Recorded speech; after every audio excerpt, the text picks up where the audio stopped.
Hoje nós estamos sentindo falta das mulheres. Opa, chegou mais algumas, né? Então nós estamos felizes pela tua presença aqui. E nós vamos encerrar hoje o livro de Romanos. Então nós vamos colocar fim a essas aulas do livro de Romanos. Encerramos o livro de Romanos hoje, o estudo do livro da carta de Paulo aos Romanos, e nós vamos ter a prova aí no segundo período, né? Uma prova, não é uma prova para testar, é uma prova para que você possa aumentar o teu conhecimento acerca do livro, eu espero. Então, seja bem-vindo nessa manhã, e a minha oração é que o Senhor continue falando conosco acerca, né, dessa carta, trazendo compreensão para nós, e compreensão principalmente acerca do nosso papel hoje como igreja, ou enquanto igreja, né? Eu coloquei isso aqui porque eu fiz questão de pesquisar, né, algumas parábolas que estão no Velho Testamento, né, e essas são as parábolas que estão lá contadas. Algumas parábolas, por conta das parábolas de Jesus lá, faz menção num determinado momento, né, acerca da parábola, acho que do espinheiro, e aí então eu fiz questão de fazer uma pesquisa e deixar aí, né, para nós. Mas o que vai nos interessar nessa manhã, só um instantinho, queridos.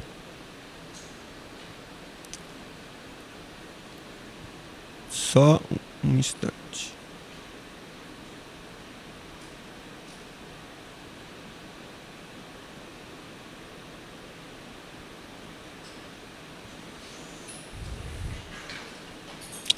Aqui. Então, a nossa aula hoje nós vamos começar a falar sobre eleição. O livro de Romanos, vocês perceberam, enquanto nós estudamos ele, né, nós nos deparamos com a palavra de Deus, aquilo que está escrito, às vezes que traz para nós assim uma fome de exercer sobre aquele dado assunto uma compreensão e uma aplicação de um entendimento que é mental, que é nosso, que é às vezes até cultural e às vezes legal. E essa explicação e o contexto da carta de Romanos, Paulo traz essa explicação que nós chamamos, né, essa explicação teológica, acerca desses vários assuntos, em especial a salvação, e ele vai abordar aqui nesse momento aqui sobre eleição. Poxa, e aí a gente mais uma vez vai entrar aí nesse dilema. Segundo a nossa compreensão, por que Deus faz desse jeito? E mais uma vez nós vamos nos deparar com a figura do soberano e a figura do criado aqui, da criatura, tentando arrumar uma explicação e por que Deus faz isso. Mas eu creio que o Senhor revela para nós, né, e traz essa compreensão, e tudo aquilo que nós precisarmos compreender, eu creio que o Senhor vai trazer à tona para nós, para que nós não tenhamos dúvida como Deus faz, age, e nós não devemos contestar a soberania de Deus, né? Tentarmos compreender, e a compreensão só vem através de revelação. Então, a eleição. Paulo inicia dizendo a sua perplexidade devido à incredulidade de seu povo, que tinha as leis, as promessas e os patriarcas. Então, o capítulo 9, Paulo vai iniciar essa narrativa, né, sobre a perplexidade dele, sobre a incredulidade do povo de Israel. Então, ele vai trazer assim, essas interrogações. A palavra de Deus falhou? O Israel natural e o espiritual, acerca do Israel espiritual e natural? Deus é injusto ao exercer suas escolhas? Se Deus elege, como podemos ser culpados? Ele coloca essa questão lá. Então, o que podemos concluir? Então, se nós lermos esses versículos, são essas questões que ele está abordando.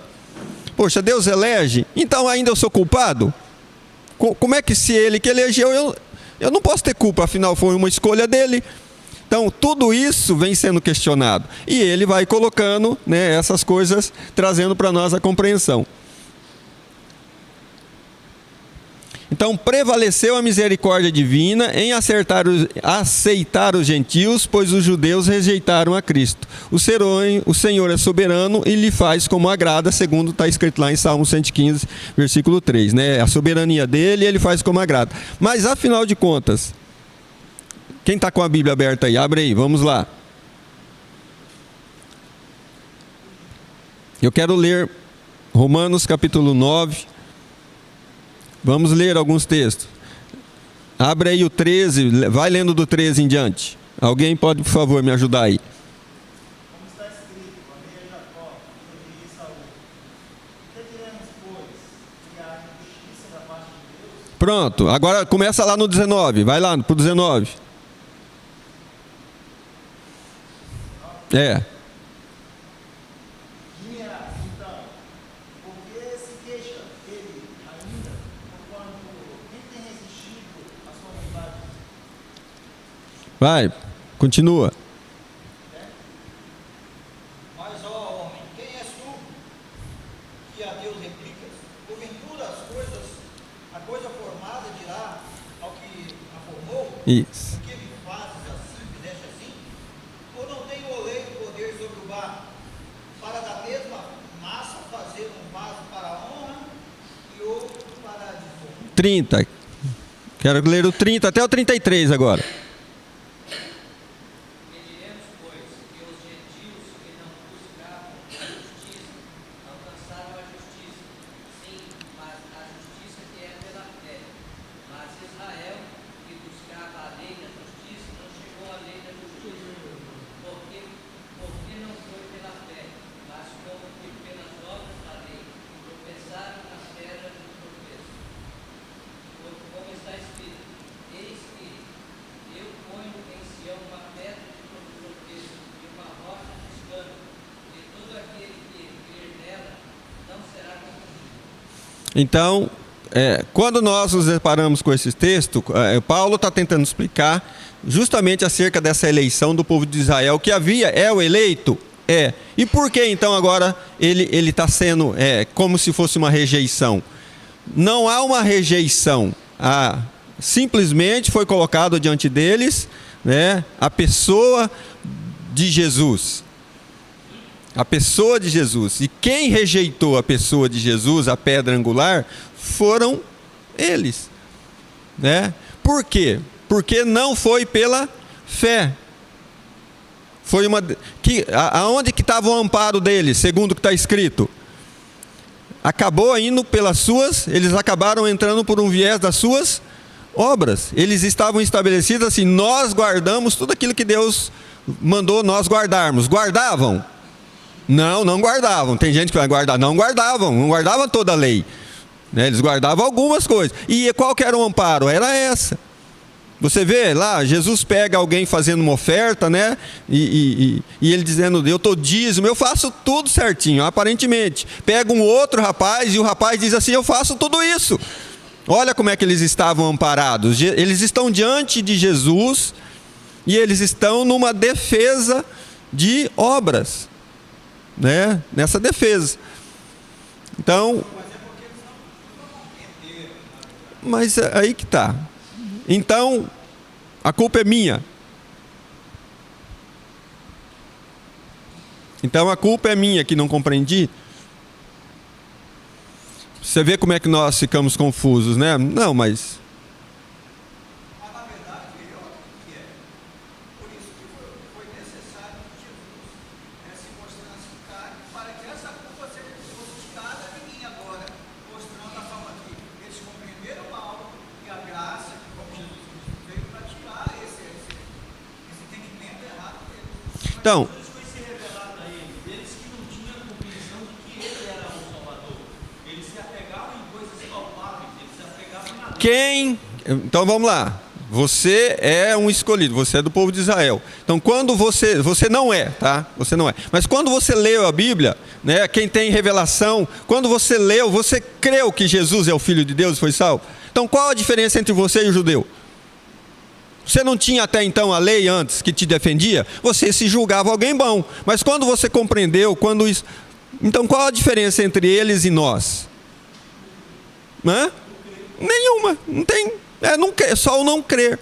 Por quê? Porque foi dado o mesmo, não tem parâmetro diferente. Eles, tudo bem, eles tinham a lei, eles tinham essa defesa, eles tinham uma vantagem sobre nós, mas a revelação não foi escondida deles.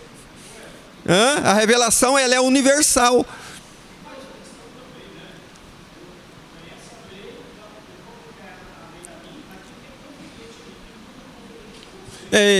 Esse que é o problema. O problema o Paulo vai falar sobre o legalismo, sobre essa defesa. Não, eu estou fazendo tudo certinho. E você está achando que, né, nós estamos falando de um povo, dessa eleição de Israel, mas a igreja continua com alguns conceitos e pessoas assim, né, gentios se defendendo na lei.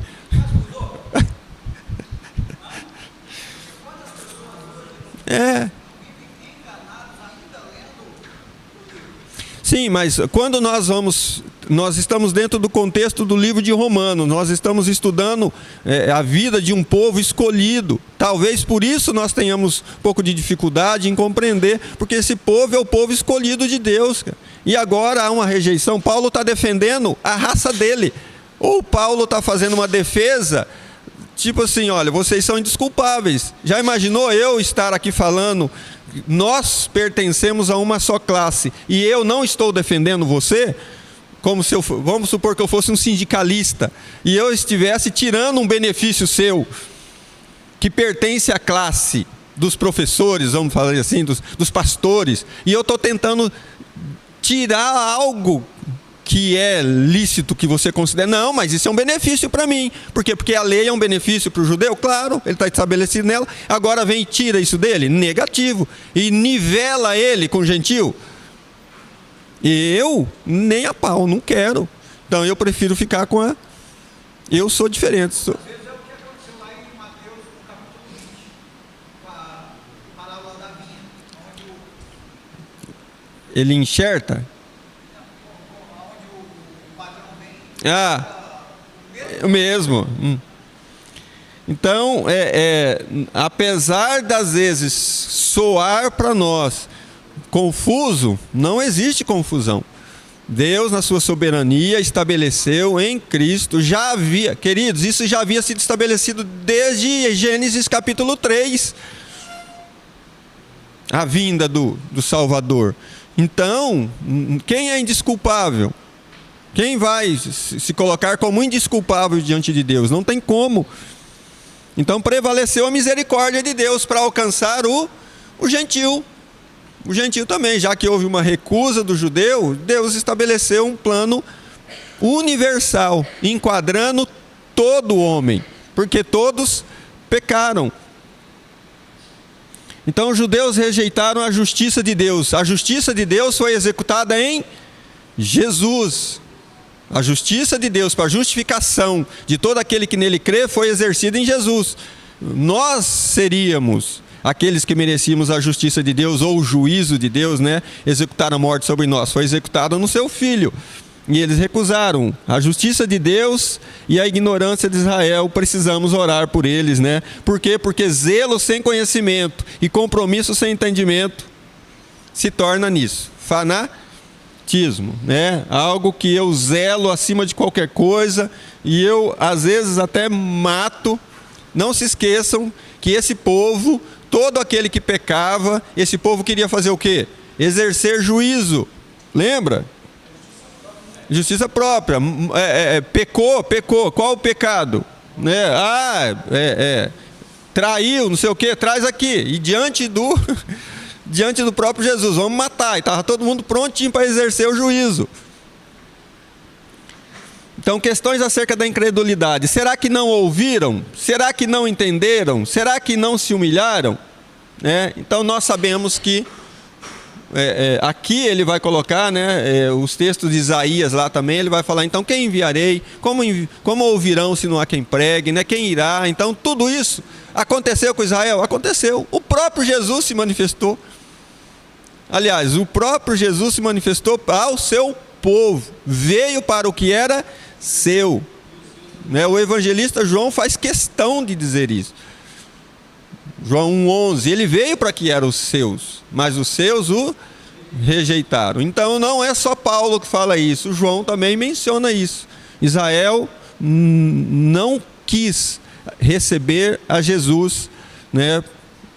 E então houve essa extensão do evangelho para nós. Deus já havia preparado isso, não foi, essa questão não envolve só isso, né? Eu creio que Deus já havia preparado a salvação de todo homem, estava no coração dele. Deus rejeitou o seu povo? Não rejeita, ele jamais vai rejeitar.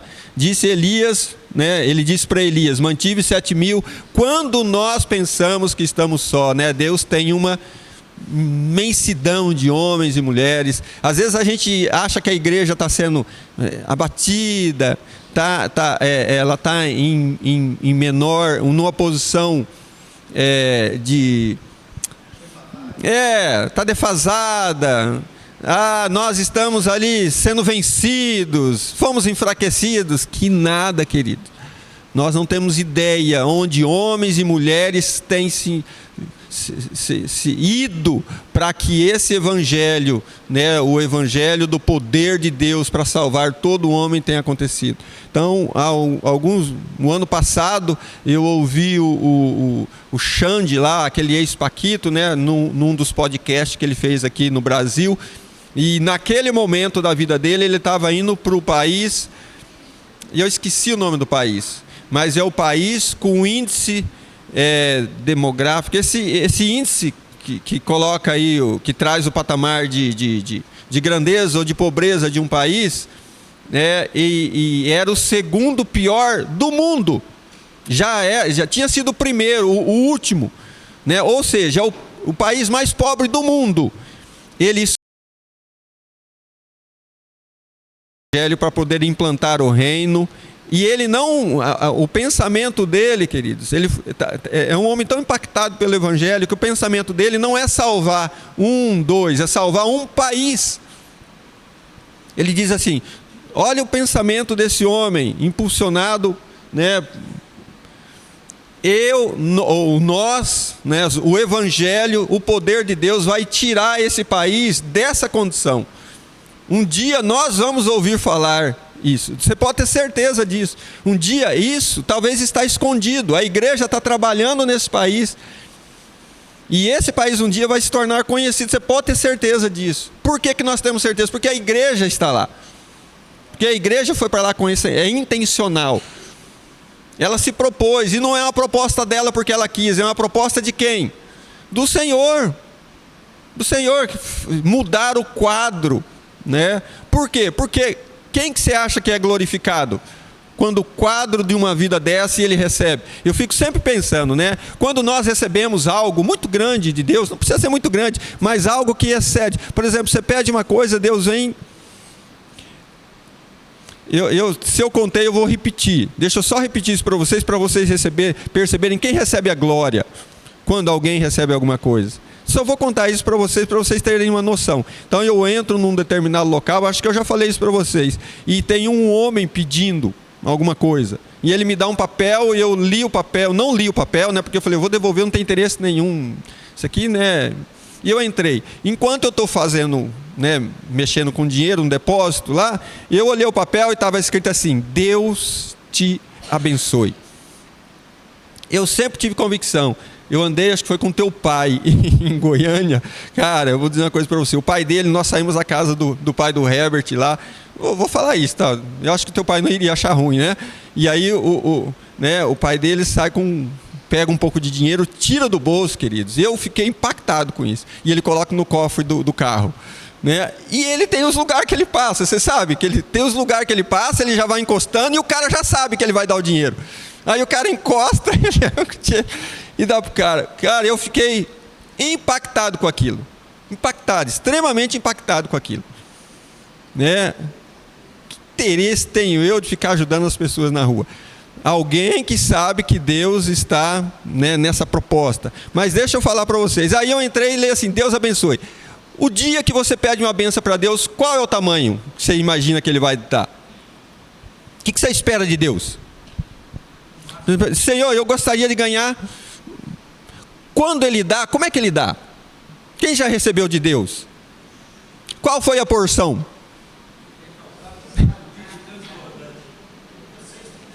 Eu nunca vi ele falar assim: quanto você pediu? 10, toma 10. Eu nunca vi, eu sempre vi Deus um exagero. Um dia eu pedi uma lágrima e ele fez eu chorar uma semana. Então quando eu olhei para aquilo lá e eu vi Deus abençoe, era como se ele dissesse assim: ó, você vai abençoar aquele homem. Eu tinha nota grande e nota pequena na minha mão. Se alguém pede dinheiro para você, quanto você dá? Geralmente alguém na rua pede assim: escuta, moço, ajuda eu aí, quanto você dá? Eu dou ou moeda, ou dou um de 2. Então, aí eu ouvi essa voz dizendo: você vai abençoar esse homem. Queridos, e aí foi muito interessante, né? Como que quem leva o louvor é ele. Aí eu peguei uma nota grande, guardei, dobrei, enrolei naquele papel, passei por ele e devolvi para ele, né? Então ele pegou, ficou triste e abriu o papel. Quando ele abriu o papel, que ele olhou aquela nota, eu não sei se eu mencionei para vocês, isso eu fiz com um mudo, né? E fui embora. De repente eu escuto atrás alguém, o cara estava correndo atrás de mim, né? E eu falei: quase que eu faço o mudo falar. Foi muito interessante, né? E ele saiu, e ele veio, ele me agarrou, e ele tinha uma expressão de: o que você fez comigo? Nunca ninguém fez isso comigo. Queridos, vocês acham que quem ganhou o louvor? Né? Eu tenho certeza que esse cara passou o dia dizendo: Senhor, obrigado. Obrigado, obrigado, obrigado. Então, queridos, toda essa fidelidade, sabe? Um Deus que mantém os seus, né? Israel, a igreja, ela está esparramada. Por quê? Porque é uma escolha de Deus, sabe muito bem em quem investir, né? Então, toda essa perplexidade nossa diante de rejeição, ela tem que cair, né? Porque a soberania de Deus mantém todas as coisas em ordem. Deus não erra. Eu erro nas minhas escolhas, tudo. Deus não erra. Então, a rejeição de Israel levou você à salvação. Levou o gentio à salvação. Hoje nós estamos aqui por conta dessas coisas. Isso é injusto. Cabe a nós. Vai discutir com ele. E ele chama você para uma discussão. É injusto. Então, agora nós vamos trazer um debate explicativo de alguém que estudou muito bem esse assunto. Não fui eu, vou mencionar o que essa pessoa falou, e ele vai trazer justamente isso. Se você ler o Romanos, então você vai se deparar no capítulo 9, 10 e 11, né? Assim, uma situação, e aí então ele entra num contexto do capítulo 12, como se tivesse feito uma mistura e trazer para nós uma dificuldade de compreensão. E ele diz assim: não foi isso que aconteceu. Paulo não se confundiu, não houve confusão nenhuma. Então, qual a relação do plano de Deus com Israel como nação? Então ele diz assim: muitos tratam os capítulos 8, 9, 10, ou 9, 10 e 11... como um parênteses, e colocam o 12 como continuação natural do capítulo 8, por causa da dificuldade do tema. Então, você acha que somos nós só que temos dificuldade em compreender algumas coisas? Né? E aí a tendência é você não querer estudar. Por quê? Porque é um assunto complicado. Então ele aborda isso. Então nós vamos estudar, né, através de perguntas. Os judeus queriam saber qual era o destino de Israel, a questão das promessas de Deus, né, do destino espiritual, se a salvação é apenas pela fé em Jesus Cristo e como pode se obter esta fé. Então, embora a maior parte da nação judaica tenha rejeitado a Cristo, as suas promessas referentes à redenção nacional de Israel não têm falhado. Dentro da nação há um remanescente fiel, que quando chegar o tempo da restauração completa de Israel, formará o núcleo da nova nação. Então, hoje nós estamos num contexto especial, porque nós estamos falando do que está escrito e do que está acontecendo. Nós estamos vivenciando dias de guerra em Israel, né? Dias assim, que nós não sabemos o que vai acontecer. Hoje, nós sabemos o destino final. Deus tem uma promessa de que Israel não vai sucumbir, Ele vai permanecer, ele tem um remanescente fiel, vai ficar de pé, e essa nação vai e é uma nação que não pode ser vencida. Por quê? Porque está estabelecido, né, esse Deus, esse cuidado de Deus sobre ela. Então, eles rejeitaram a Cristo pensando que tinha salvação garantida devido à sua nacionalidade e o seu respeito a Deus através da lei. Então, perceberam como é que é? Filho de crente é salvo. Filho de crente é crente. Nós temos isso, né? Então, meu pai é pastor, né? Eu estou garantido, vou entrar de mão dada com ele no céu, né? Então, talvez essas coisas vão ficar, para nós, não sei se ajuda a esclarecer, mas o povo de Israel tinha isso. Nós somos escolhidos, querido. Somos escolhidos, está tudo bem. Nós não tem o que pode nos afetar. A mesma coisa da pessoa hoje que pensa que está salvo. Israel pensou, bom, eu já estou salvo e... Mas pensar que está salvo, não tem que olhar para Jesus. A salvação está nele. Eles pensavam que a salvação estava na lei, né?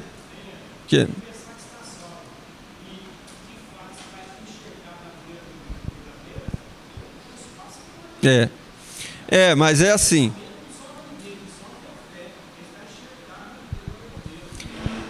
Mas se nós pararmos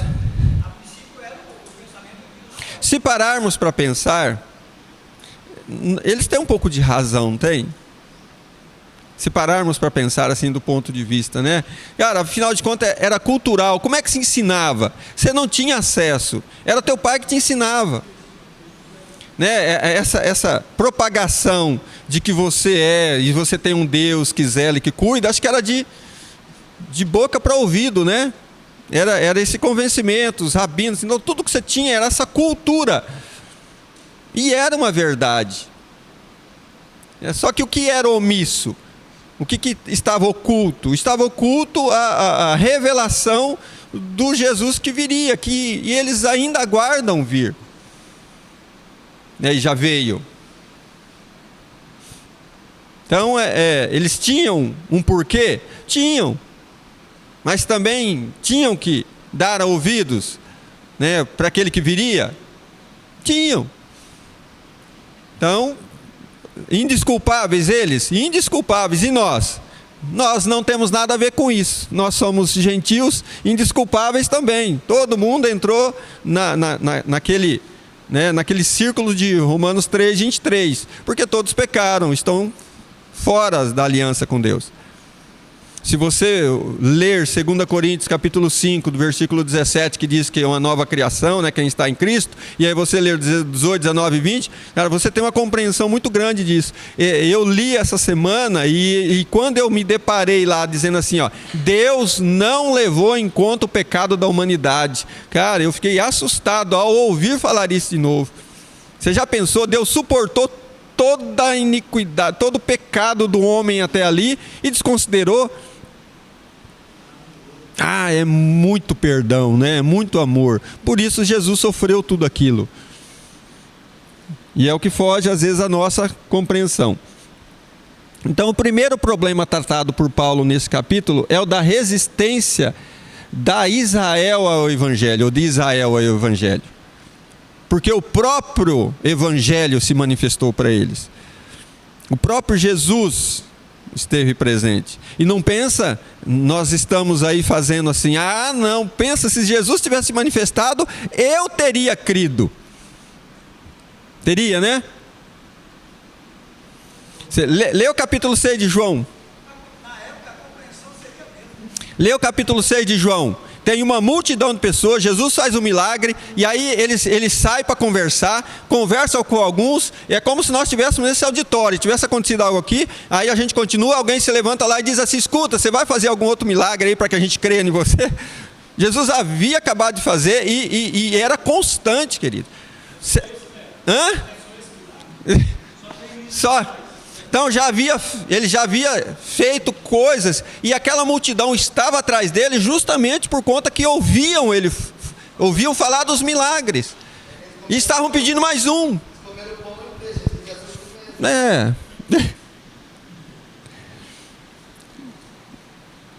Mas nós somos melhores, né? Se fosse comigo, nós temos a mesma natureza, querida, caída, a mesma dificuldade de crer. Eu garanto para você que o milagre que você experimentou ontem, hoje você já esqueceu e às vezes paira dúvida em nós. Aquilo que nós experimentamos ontem, né? Cura. Alguém que teve a mão curada, que nem eu tive, podre durante anos, 10 anos, uma mão podre, de repente, pum, curada assim, ó. E agora? Será que ele cura de novo? Será que ele cura alguém? Será que ele...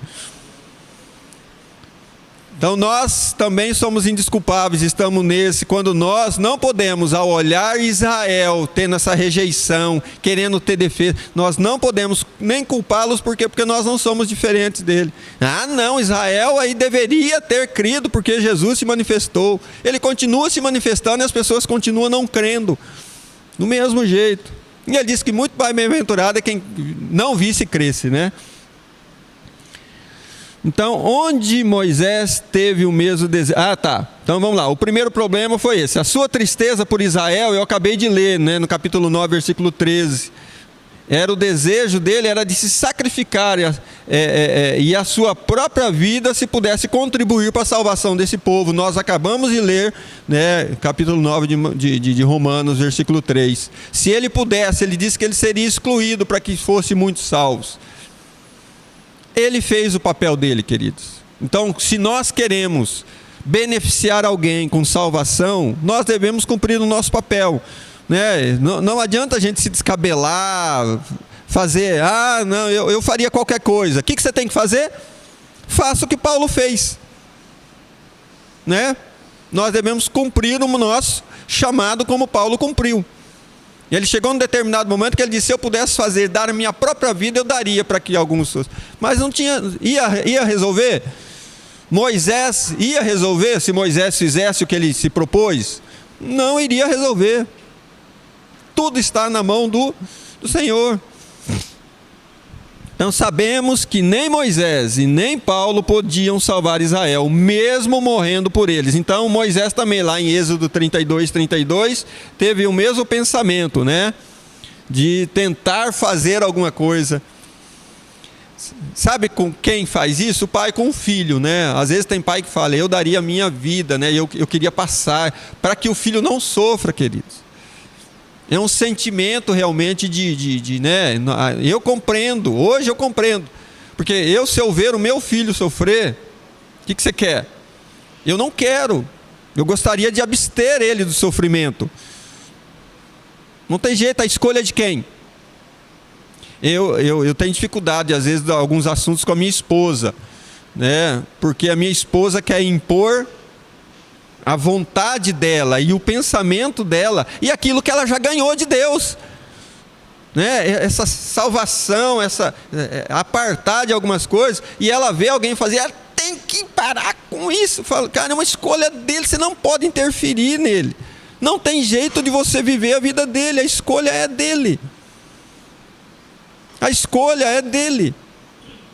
Então eu não posso interferir na escolha de uma nação, no destino dela. É o Senhor. Eu posso fazer aquilo que me foi dado a fazer.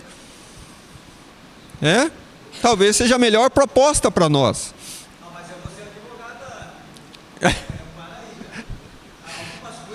Não.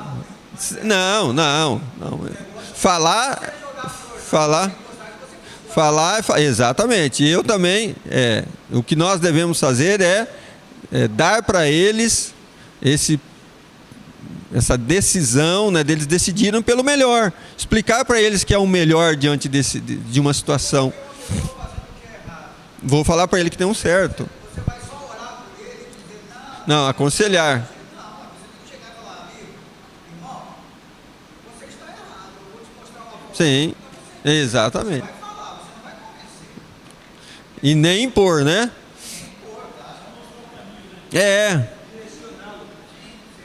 Então, mas foge, né? Nós Você acredita? Você lembra do momento de Jesus em Jerusalém, olhando para Jerusalém com os discípulos e ele mencionando isso? Você acha que Jesus, ao sofrer toda essa oposição, como é que você acha que o coração dele se sentia? Então chegou o momento que ele diz assim: olha, Jerusalém, Jerusalém, como eu gostaria de ter tido todos vocês essa proteção, esse cuidado, e não ter perdido nenhum. Nenhum. Todos ser salvos.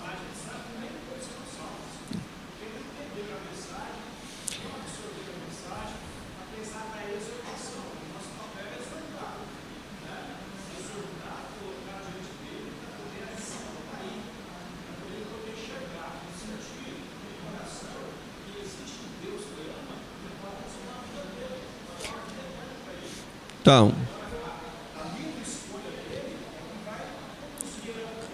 isso ou aquilo. Assim aconteceu com Israel.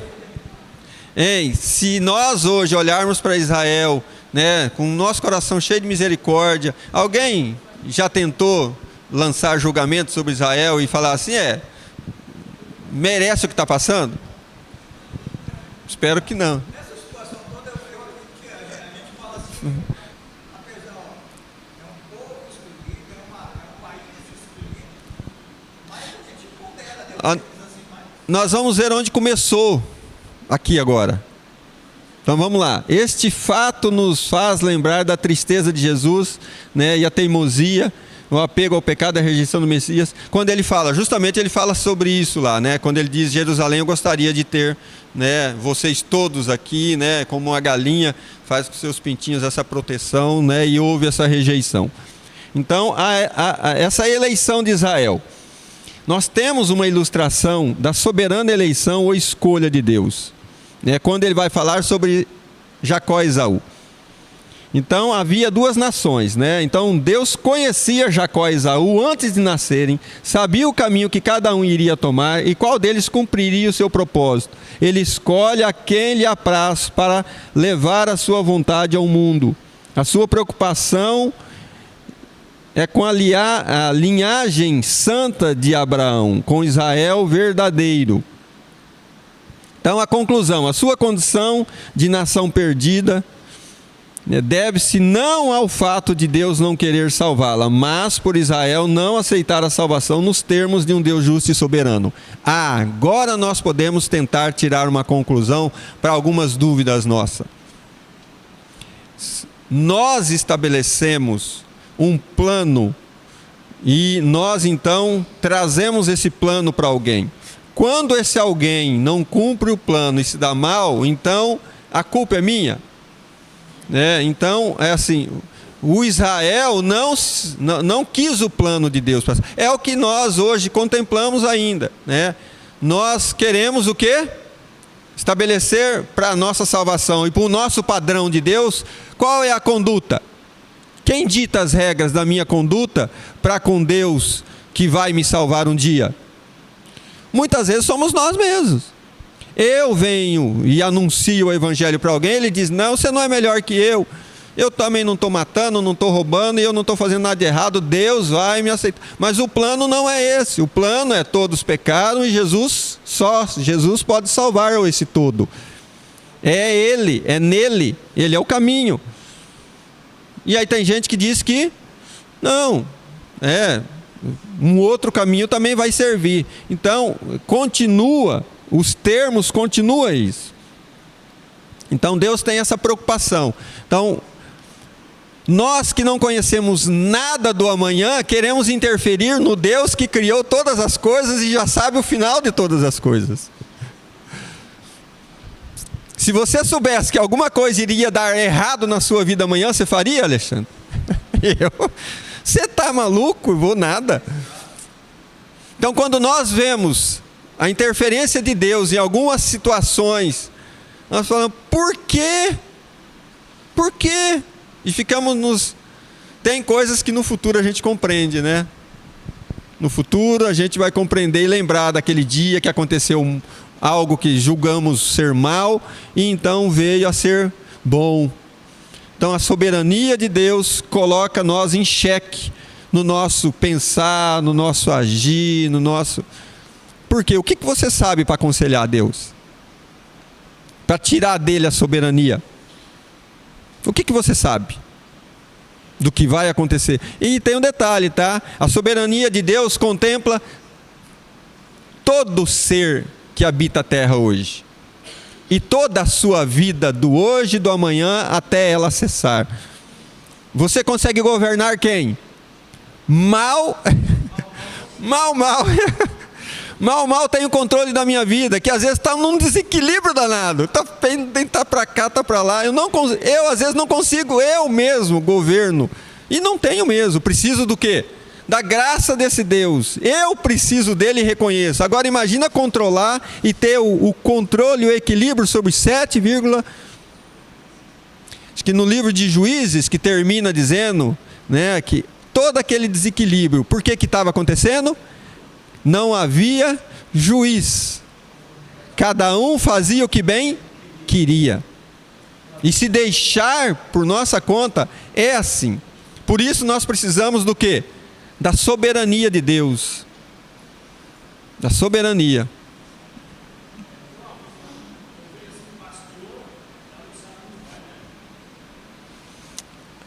Nós estamos falando de algo muito além, né? E nós não podemos tratar isso do ponto de vista nosso, que é micro, não, é invisível aos olhos de Deus, que contempla tudo. Que contempla tudo. Os olhos de Deus estão sobre a terra. China, Japão, Israel está debaixo dos olhos de Deus agora. Eu estou onde? Limitado a um retângulo aqui. Não sei o que está acontecendo aí fora. E aí eu vou disputar com Deus soberania, eleição. Não dá, queridos. Não dá. O que nós precisamos é, apesar às vezes da nossa ignorância como conhecimento e tentativa de explicar algumas coisas, e talvez até não concordar, nós devemos nos render, né, a Ele. Então, como resultado, os gentios conseguiram a justificação pela fé. Israel não conseguiu porque não buscou, ou porque a buscou pelas obras, né, e tropeçou na cruz de Cristo. Sobre esta pedra de tropeço caíram os judeus e foram expulsos de sua terra, tornando-se um povo disperso e sem pátria por cerca de 2 milênios. Até ser novamente, né, ser repatriado e ser feito nação novamente. Então, a salvação de Israel no presente. O capítulo 10, Deus trata os judeus como indivíduos e não como nação. Eles precisam da salvação que é oferecida e assegurado por Deus mediante a justificação pela fé, sem levar os méritos humanos em consideração. Então, em que os judeus falharam? Tão certos estavam os judeus de obterem a justificação pela lei, que não só falharam em seus esforços, como não reconheceram Deus e a sua justiça na pessoa do Cristo, né, na pessoa de Jesus. Através de Cristo, Deus providenciou a justiça completa, excluindo todo e qualquer esforço humano, admitindo a justiça da fé somente. Então, Israel tropeçou onde todos tropeçam, na justiça própria, nos esforços. Então, Deus não tem como julgar eu e você por esforços, porque a medida do esforço não tem como você contemplar. Então eu poderia chegar lá e falar, eu fiz muito. Muito o quê? E o outro, por exemplo, como é que eu me colocaria diante de Paulo, numa justificativa diante de Deus para entrar no céu? Como é que você estaria? Chegaria junto com Paulo para ser justificado por obras no céu. Quem entraria? É ele. Certamente ele fez muito mais que eu, olha a história dele. Então eu estaria numa desvantagem tremenda. Então Deus colocou, nivelou todos. Todo que crê será salvo, será justificado, né? Ou foi justificado. O que crê já foi justificado, não será, foi. Está no passado porque Jesus já justificou, já o fez. Por isso, o Evangelho do Filho de Deus deixa indesculpável a todos quanto o rejeitam, para tentar uma defesa em um outro caminho. De que modo as pessoas podem crer sem serem salvas, né? Romanos 10, 17 vai falar, né? Então ele vai... a pregação do Evangelho torna indesculpável a incredulidade do homem. Deus oferece a salvação gratuita, tanto para o judeu como para o gentil. E então, queridos, olha como Deus não é injusto, pelo contrário, é amoroso. Aquilo que você estava buscando por um esforço seu, tentando fazer, Deus vem e te oferece de presente. Olha, que benefício tem. A salvação para nós é o maior benefício, o maior presente já dado para um homem. E nós estamos tentando discutir salvação, eleição. Nós às vezes ficamos inquietos diante de uma situação. O que nós deveríamos fazer é grudar isso, agradecer e fazer com que isso se propague. Porque é o presente de Deus, tirando todo o mérito humano. A maior coisa o maior evento que aconteceu na terra foi a justificação. Na cruz, um homem morrendo no nosso lugar. E é o nosso presente.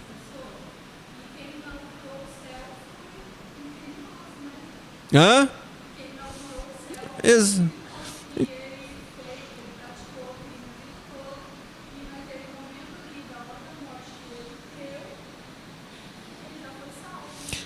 Então, isso coloca a gente assim.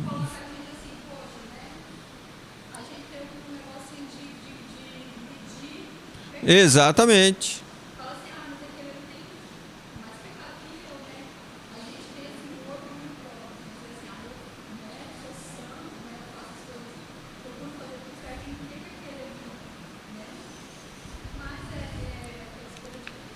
Então, olha bem, o natural e o espiritual como é que são?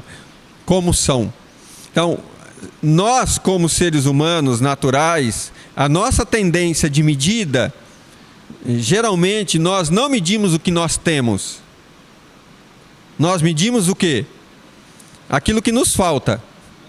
O nosso poder não é... Quando você olha para aquilo que você tem muito ou pouco? Geralmente, é a regra. Nós olhamos falando assim, não, eu poderia ter mais. Eu posso conquistar mais. Eu posso ter mais. Afinal, fulano tem mais. Então, quando nós olhamos para a graça de Deus e para o nosso pecado, nós damos menção e nós fazemos essa avaliação olhando para qual? Nós desprezamos a graça que nos deu, concedeu esse presente, esse benefício da salvação e a vida plena em Deus e olhamos para onde? Ficamos olhando para o nosso pecado, para as nossas falhas, para os nossos defeitos.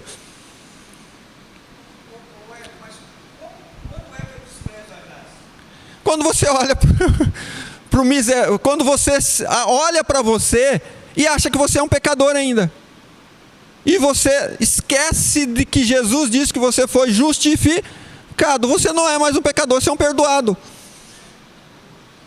Então, quando que eu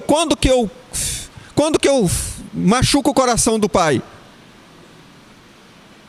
Quando o teu filho chega para você e você ama ele, quer o bem dele, ele fala assim, pai, não estou nem aí para você.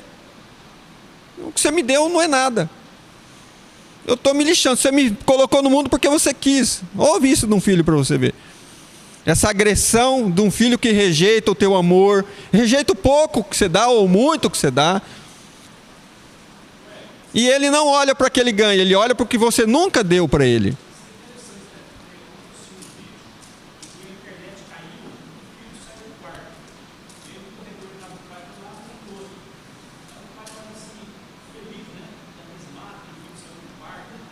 Vai vir me abraçar?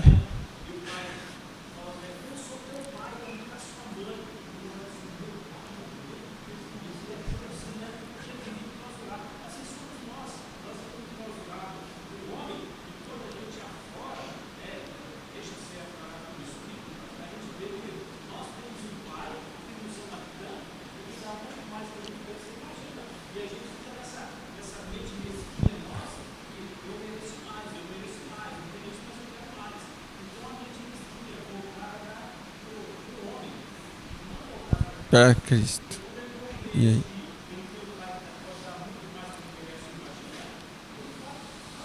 Então, mas nós vivemos uma constante cobrança, uma cobrança do que nós não temos, e às vezes talvez nós não estejamos cobrando a Deus, mas nós estamos o negando quando nós olhamos para aquilo que já foi nos perdoado. Qual é o pecado que você carrega até hoje, que você acha que é indesculpável? Às vezes você traz aí, né? Às vezes aconteceu algo um pouco mais trágico, né? Mas, né? Que você não esquece, você fala, mas isso ainda... E às vezes você carrega culpa disso ainda, ó. Foi perdoado? Foi. Onde é que está? Não vá do esquecimento. Deus se lembra? Não. E eu fico trazendo isso.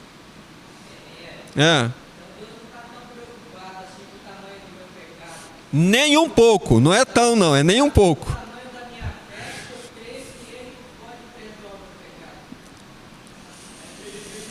Ele diz, é porque ele já fez. Ele não vai fazer, porque ele já fez. Deus não está fazendo para você. Ele não vai ficar fazendo. Já está feito. Já está feito, está feito. Romanos 5,8 diz que Deus prova o amor por você. Qual que é a prova? Que Ele não fez enquanto você o conhecia. Ele fez quando você não conhecia. Jesus morreu por você quando você era indiferente a Ele. Mas o tipo de rejeição da graça não é quando você conhece a graça, vê a graça, mas você ainda vive fazendo aquilo que não era para você fazer. Isso não é rejeição. Então, mas o que não era para você fazer? O que você não era para você fazer é isso. É você olhar para a graça e negar ela, negar o presente e ficar olhando para você. Porque falando desse tipo assim, parece que você só rejeita a graça nesse termo. E quando você comete um pecado... Nos mesmos termos, não muda nada. É a rejeição e o padrão é o mesmo. É eu deixar de olhar para aquilo que eu ganhei de Deus e agora eu não dar importância e eu fazer. A cobrança, deixa eu só falar, a cobrança é a mesma. Eu não estou satisfeito com aquilo que o Espírito me dá, com a alegria. E eu então vou experimentar e continuar experimentando o quê? Aquilo que enche a minha alma. É o mesmo, o padrão é o mesmo. Padrão de rejeição. Uma cobrança de Deus. Você não me deu o suficiente. Eu não estou feliz. Feliz é. Vai, vamos lá. A questão da dúvida deles, e a dúvida de muitos, principalmente dos recém-convertidos, é com relação à iniquidade. Viver em iniquidade. Aquele que, entre aspas, aceitou a Cristo e vive em iniquidade, é iniquidade. É iniquidade. Uma questão é, nós somos convertidos e vivemos na prática do pecado. Isso se chama iniquidade. Aí não. É diferente, por exemplo, do pecado sendo um acidente na vida do cristão. É diferente. Entendeu? Então é essa a dúvida da maioria das questões. Porque, por exemplo, vou dar um exemplo para vocês. Tem diferença hoje, eu conversei com o senhor aquele dia lá fora, eu vou fazer essa reflexão para vocês. Há diferença entre o número de divórcios do cristão e ímpio? Tem diferença? A taxa é a mesma. Entendeu? Tem o mesmo crente, infelizmente, que está na igreja dando glória a Deus, aleluia, é o mesmo que está na escola. Mas é... Por quê? Porque a questão não é o pecado em si, a questão é a iniquidade. Tá. Se nós vivemos na prática do pecado... Então, onde é que nós vamos parar? Nós vamos parar em Israel. Houve rejeição? Ou você viu como é que eles rejeitaram, como é que nós rejeitamos? Nós estamos fazendo um paralelo agora entre nós. E nós estamos querendo ser o quê? O que nós estamos querendo ser? Juiz. Nós estamos querendo ser juiz. Nós devemos olhar para isso. Não devemos olhar para isso. Devemos olhar para isso com um olhar de tristeza. Olhar de tristeza. Isso é um quê? Isso é um dado. Mas é um dado, queridos, não é para você viver ele. É um dado? É. É uma afirmação correta? É porque é um dado. Não é questão de viver. É que nem eu falei no meu curso daquele dia. A maioria é líder de céu. Aham. Qual que é o papel, por exemplo, do líder? É instruir. Instruir. Entendeu? Se você vê seu liderado, por exemplo, na prática da prostituição, Mas instruir. vai instruir, vai corrigir. Mas nós não estamos falando de instruir ou não instruir. Eu estou falando justamente isso. Eu estou tentando falar isso para vocês. O que nós devemos fazer? Anunciar para essas pessoas o Evangelho. O Evangelho. Mas eu estou indignado porque eu tenho separação no meu meio. Eu não estou falando. Eu estou indignado, mas não devia ter. Devia ter? Eu sou um cristão. Eu não pauto por isso. Eu não quero isso. Eu estou vendo pessoas desobedientes. Eu não quero desobediência no meu meio. Queridos, eu fico indignado tanto quanto vocês com tudo. O que eu faço para não ficar chateado? Vai. Há uma certa confusão, porque tem muitos pregadores que ficam pregando a hipergraça. Por exemplo, eu estava vendo um vídeo, esses dias eu fiquei horrorizado, aquela Andressa Urach. Ela era prostituta, depois tinha convertido, tinha virado evangélico, agora voltou a ser prostituta de novo. Ela falando assim, eu tenho certeza, eu amo tanto Jesus, e ele me ama tanto, e pela sua maravilhosa graça ele vai me dar Então. salvação.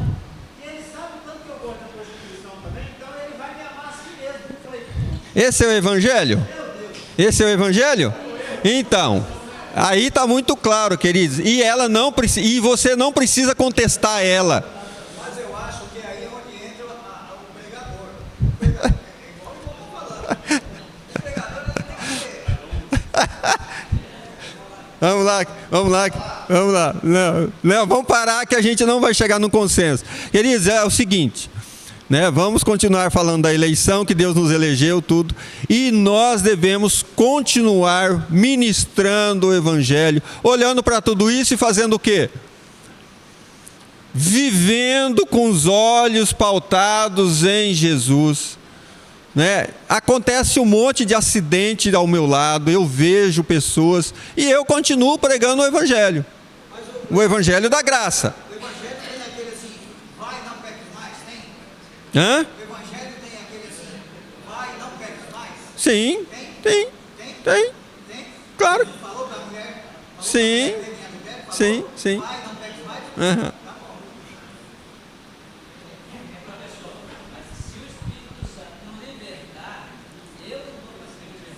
Então, o que eu estou querendo fazer com a minha pregação? O que eu quero fazer com a minha pregação quando eu prego? Eu quero libertar o cara. Na marra. É. A minha pregação, eu acho que quando eu prego com o cara, com qual expectativa? Que o cara seja liberto. Eu prego para anunciar o evangelho. Exatamente. Mas depois você não cobra o cara? Mas depois que um cara se converteu, veio a mim, começou a ser meu seguidor, e eu pego ele fazendo as mesmas coisas, eu quero me encher ele de tapa. Por quê? Porque eu queria que ele tivesse sido liberto. Afinal de contas, eu preguei para você ser liberto. Então, queridos, envolve muito, vamos fechar aqui, envolve muito uma questão que nós queremos participar da salvação, da mudança. Eu gostaria. Nós não temos como. O homem vai continuar errando, pecando. Eu devo olhar para mim, para a minha conduta, para o meu exemplo. Se o cara separa, eu não separo. Se o cara faz, eu não preciso parar de fazer. Né? Mas nós estamos generalizando e fazendo isso. Isso tudo é válido, é claro que é. Deve ser diferente, claro. Mas é diferente? Deveria ser. Para que eu prego dentro da minha casa? Mas a culpa é de quem? Para que eu prego dentro da minha casa? Para que eu prego? Para quê? Para a salvação dos meus filhos? Não. Eu prego para anunciar Aham. Se ele quiser, é dele. Não é eu. É ele, é com ele o negócio. Agora eu tenho que pregar a palavra. Olha, o que diferencia um cristão do outro é as experiências com o Espírito Santo. Aham. Existe os cristãos que buscam Deus, que estão buscando a mão de Deus, e o outro busca a face. Então vamos lá. Aqui, ó. Vai falar sobre, nós vamos falar um pouquinho para a gente encerrar sobre a transformação da alma. Ô Maria, quantos minutos eu tenho? 15? 10? Ah, ela saiu. Mas termina 10, né? Termina 10 horas. Então tem 20 minutos, a gente termina. Então nós vamos falar da transformação da alma. Todo esse nosso debate está onde? Está na nossa alma, querido. Ela range, ela uiva. Sabe por quê? Por justiça. Ela uiva, claro que é, Jesus, claro que é. Inconformismo está na minha alma. Vamos lá.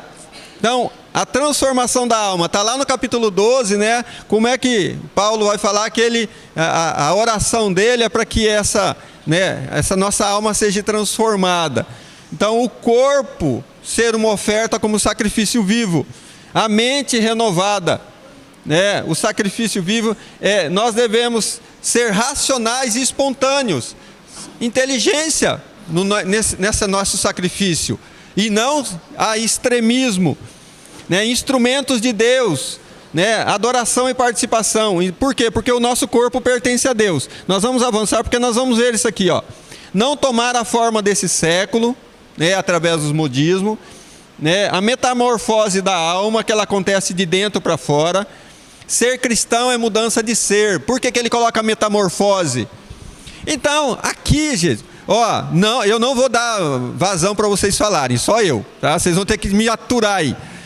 A metamorfose, queridos, nós não discutimos. Quando nós olhamos, eu vi esses dias em casa uma borboleta, não, uma lagarta. Estava lá, ó, se espremendo, eu ia matar ela, e eu percebi que ela já tinha feito aquele negocinho para ela ficar lá. Eu falei, eu vou presenciar o nascimento de uma borboleta. E ela ficou lá. De repente, quando eu voltei à tarde, já estava toda enclausurada. Ela ficou se mexendo e se enrolou toda. Uma semana depois, querido, eu chego, quando eu abro a porta, tarã, e lá estava a borboleta. Então, quem fez isso tudo? Quem fez isso? A transformação natural dela. A minha indignação é olhar para a pessoa que diz que já é cristão e ele não foi transformado ainda, ele é casulo ainda, ele é aquela coisa feia, cheia de perna, cheia de esquisita.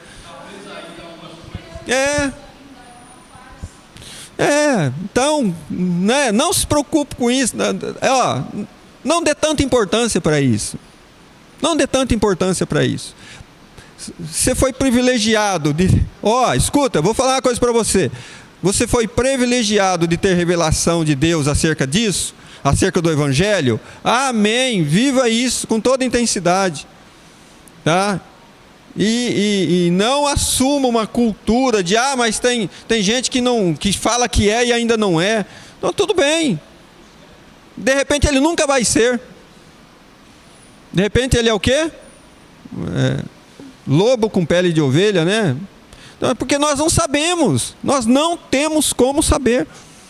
Eu estou diante de vocês posando de bonzinho, né? Até dando aula. Vocês não sabem.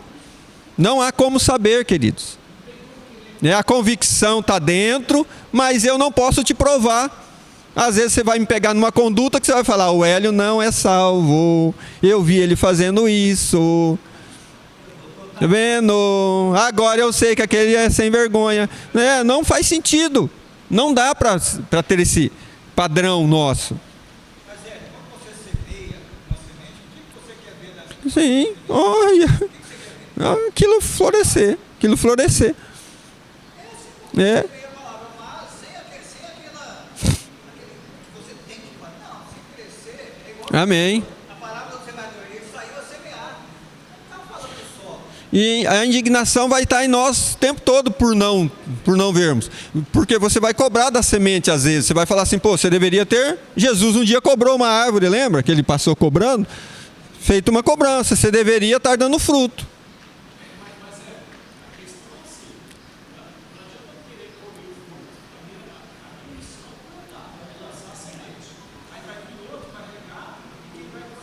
Sim.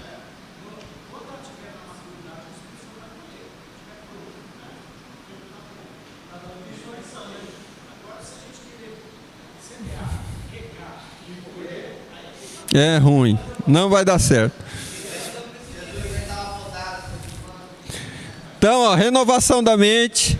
A renovação da mente, queridos, vem pela palavra. Ela não acontece num processo.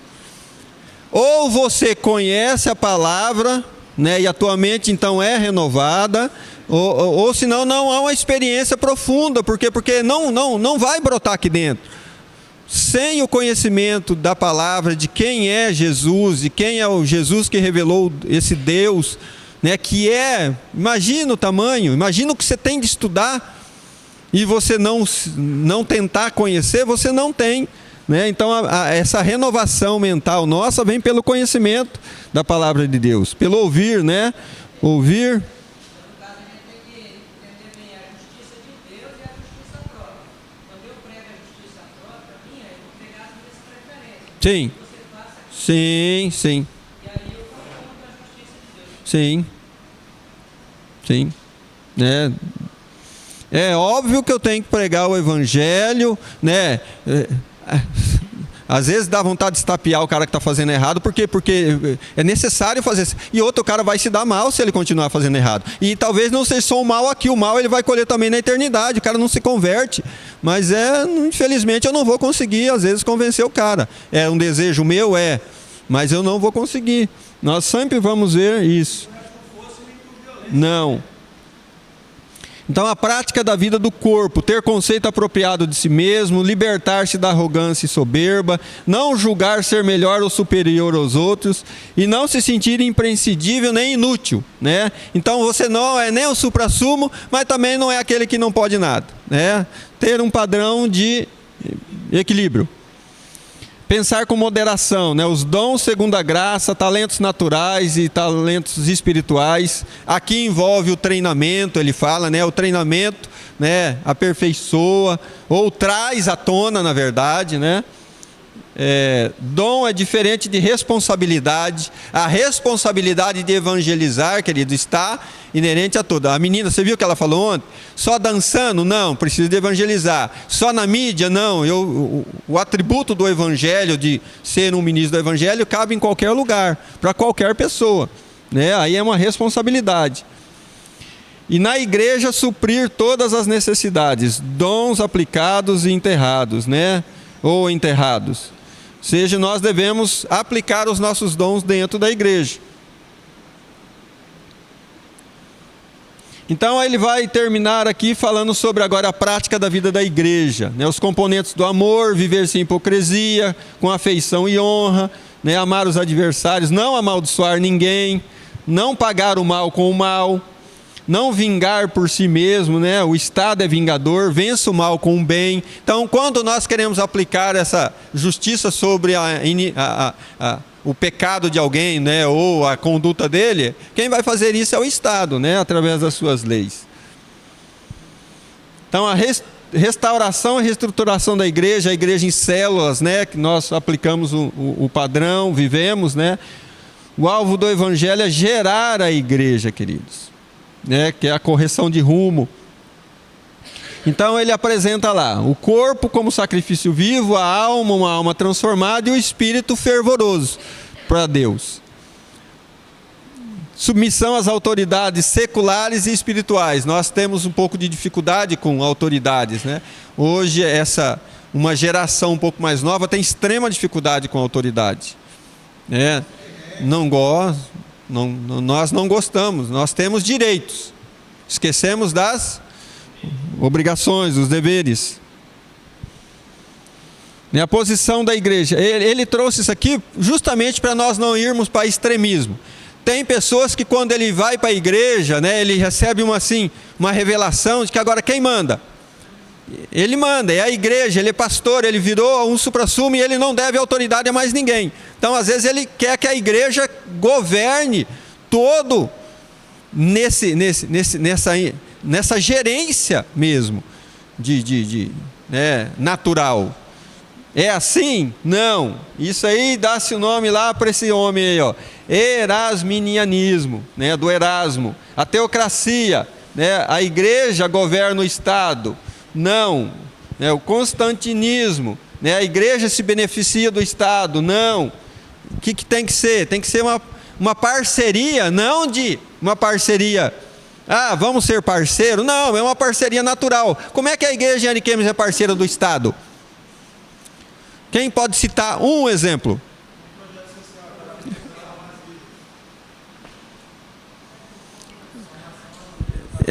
Não sei se vocês conhecem fora, mas onde eu morava, a praça onde eu morava tinha banheiro público, tá? Banheiro público. Por quê? Porque você sabe que, né, há aquelas pessoas que às vezes não tem um banheiro e ele está por ali. Então, banheiro público. Quem fez? A igreja. Quem deveria ter feito? Deveria ser um dever do Estado. Então a igreja, ela é parceira, sem intrometer, sem entrar no mérito, né? É parceira por amor, né? Então, ele vai falar também sobre relacionamentos, acolher o fraco na fé, incerteza, cria regras e proibições, né? O legalismo traz o sagrado, aquilo que é sagrado, aquilo que é profano, né? O ascetismo, sofrer, né, para parecer piedoso, as tradições religiosas, né? Não pode comer lá na festa, né, da igreja porque ela consagrou o leitão e o boi pro santo. Um novo convertido, né? Coisas consagradas a ídolo. Então, queridos, nós devemos ter o quê?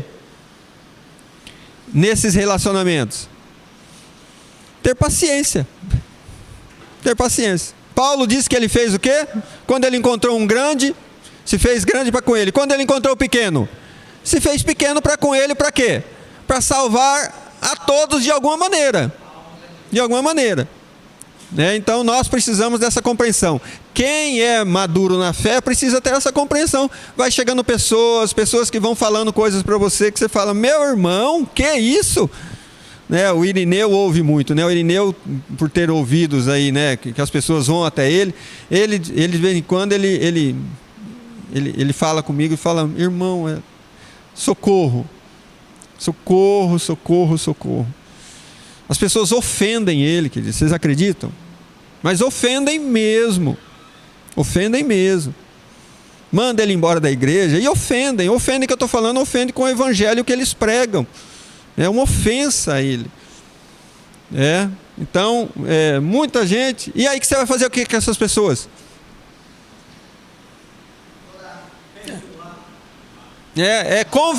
Conviver. Nós precisamos conviver, não podemos ser inimigos, né? Menosprezar, esperar que a compreensão chegue a todos, né? Nós também temos, né, as nossas falhas, as nossas incompreensões, e aquilo que não é nos revelado ainda, que nós não compreendemos ou porque não estudamos, vai sendo revelado. Se Deus perdoou, o que você... Pois é. Então não seja pedra de tropeço. Os costumes, as tradições, alimentos, bebidas, tudo isso às vezes causa constrangimento e está em nós, né? Que a gente não possa impor todas essas coisas, não coma isso, né? Cuidado com o costume, né? Tem gente que só veste dia de sexta-feira de branco até hoje. Eu conheço pessoas que cueca, tênis, meia, short, camiseta, boné, tudo que ele for usar na sexta-feira tem que ser branco. Então, tradição, costume, todas as coisas. Não agradar a si mesmo, edificar a igreja, manter a unidade, não impor opiniões e ter o mesmo sentimento de Cristo, né? Que deixou de ser Deus e para que ele pudesse então fazer a vontade de Deus, ele se colocou no mundo de forma assim. Então, qual a conclusão? Serviço apostólico da igreja: anunciar a palavra, servir no poder de Deus, em palavra, obra, sinais, serviço da expansão e crescimento, né, a plantação ou implantação de igrejas, né, e o serviço espiritual e o cuidado natural.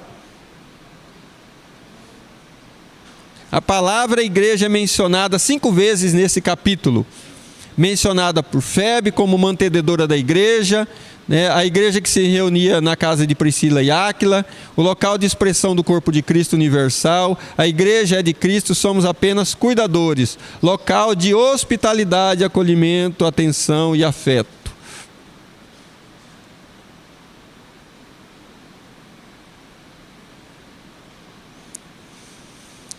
Então Paulo faz essa citação lá no final desse livro, né?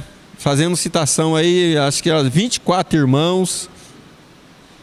Então não havia diferenciação de pessoas lá, né? Esses homens são englobados aí, mulheres, escravos, nobres, né? Ele faz as suas admoestações, né? Para que não haja nem divisão, nem escândalo.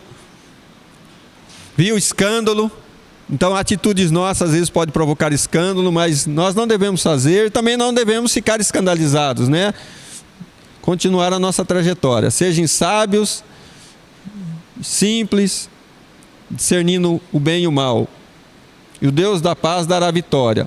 E por fim, que cada um de nós sejamos, né, um cristão para a implantação do reino, para a edificação da igreja, para a implantação da igreja. Então nós devemos, expandir a nossa visão, né, como esses que estão aprendendo para essa dimensão. A regra é que nós temos muito medo disso aqui, ó, sermos um plantador de igreja. Você, né, em regra, está satisfeito, feliz com a tua posição no reino. Mas nós somos chamados para expandir o reino. Para expandir. E o preço é tudo. E o preço é tudo, queridos. Aquilo que você está retendo não te fará feliz. O preço é tudo. Dê tudo para Deus e você já tem tudo dele. Então eu espero que a gente possa um dia alcançar esse alvo, né? Mirando o Senhor Jesus e cumprindo o nosso chamado para com Ele. Nós vamos encerrar aqui, esperando, né, que você possa ler ainda muito e muita mais vezes. O livro de Romanos, se você sentar, você consegue ler ele aí em 1 hora, 2 horas, se você estiver preguiçoso.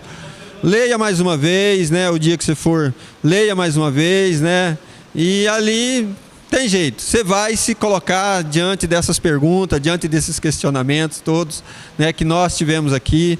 Espero que você possa ter crescido, né? Não tenha eu como alguém que não entende nada do Evangelho, não compreende, né? Tenha eu como um parceiro, amigo seu, um irmão seu, tá bom? Que tenta compreender e busca compreender o Evangelho tanto quanto você, né? E essas discussões, queridos, elas são ótimas, né? E eu me agrado muito de poder estar falando com você, né, acerca do Evangelho, e nós termos esse, esbarrar nessas coisas, né, que às vezes tanto me perturba, mas o Senhor vai edificar as nossas vidas. Vou deixar esse versículo para nós: aquele que começou a boa obra vai concluir. Amém? Vamos ficar de pé? Nós temos certeza disso. Vamos descansar, tomar um café, que daqui a 15 minutos você tem o que, Maria? Avaliação. Você acha que a coisa terminou? Não, vai começar aí agora que você vai ficar bravo. Pai, nós queremos agradecer ao Senhor por esse momento tão precioso. Que a tua obra, Senhor, continue sendo feita a cada dia nas nossas vidas. Abençoa a tua igreja e derrama do teu Espírito sobre ela. É tudo o que nós precisamos para essa manhã, em nome de Jesus. Amém. Amém. Vamos para o lanche.